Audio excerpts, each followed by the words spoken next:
Hey, welcome to Flite Test. I'm Josh. Today we're going to be checking out a new FT design, the FT Super Bee.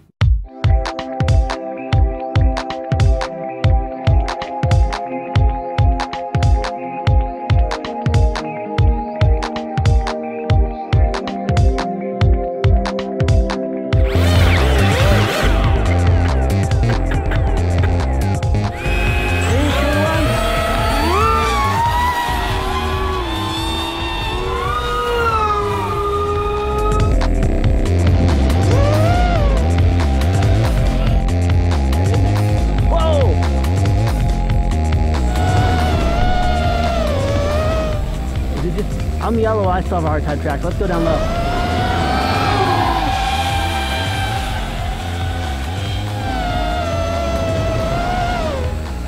That's awesome. I don't know about you, but I'm at third throttle. The FT Super Bee is actually a mashup between Dan Sponholz and Keegan Sponholz FT Bloody Baron and the FT Mini Cruiser. Now this little design was developed with some really big goals. We want it to be easy to transport and build, incredibly fast in the air. Because this can hit speeds of about 90 miles an hour, we wanted to make it incredibly durable, but also able to hold all your gear securely. So we put an actual piece of plywood in the nose that holds your battery, your FPV gear, and your camera. Along with this, we also wanted to be easy and safe to launch. The reason for these goals is we had a great opportunity to meet up with an amazing Flite Test flying family, Shane and Heather McDowell down in Texas. Shane and Heather McDowell are passionate about wing racing, and we've actually done a lot of content with them. There'll be links down below that you can see their content and also learn about that. Because I needed to fly to Texas, I needed an airframe that could fit under the seats. When we got back and finished off the design, we made it even smaller by making the wings removable so it can get even more compact. This is a really good opportunity to take another look at wing racing or fixed wing racing and get their opinion on things like yaw control, maneuverability, and also what they thought about a twin engine platform that was able to have a lot more maneuverability and also a smaller form factor. Oh, that's good!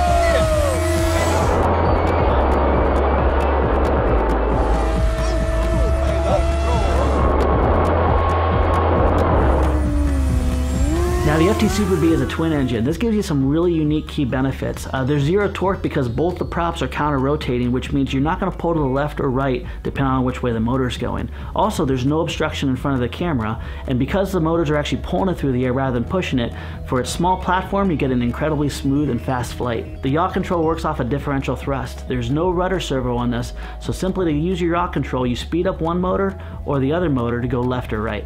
This also gives you the ability to do some pretty amazing maneuvers, line of sight, or FPV. Now this little plane can be as crazy as you want to make it. It uses a common race quad motor, so you can use a very small motor, have a good training and very smooth experience, or you can go absolutely nuts and get over 100 miles an hour with it. Holy cow!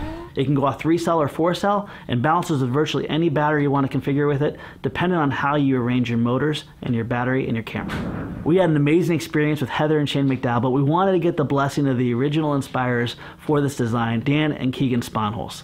We went down to Oshkosh, Wisconsin, where they happen to live very close by, and we got to meet up with them Friday evening to fly together. How's your CG here? I don't know, I didn't really check it. Put the battery where you told me to, so I think it's going to be a little nose heavy. I think it's fantastic. There you go. This is so stinking cool. This guy designed a plane that we were able to mash up that made a really cool plane. What do you think? This is crazy. There's no torque to it, is there?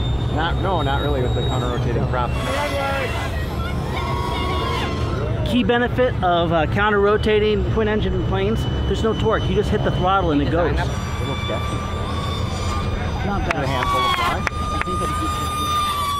So it was late in the evening at Pioneer Field at Oshkosh Air Adventure, and we got to meet up with Dan and Keegan. And by the way, a father and a son flying together, making memories together, but also designing together is a real inspiration for all of our Flite Test community, and I really want to celebrate that with them. One thing we had a lot of fun with, because it was a little dark and we couldn't fly FPV, was simply just racing around the track, using the differential thrust to do some really crazy flat spins, going vertical, and the speed on this thing when you use some really high performance motors is unparalleled. To have a platform under 25 inches long, be able to go over 90 miles an hour instantly, is incredible to watch and also fly. You don't need to be FPV ring racing or quad racing to have a blast. Flying with friends at a local park can be every bit as fun.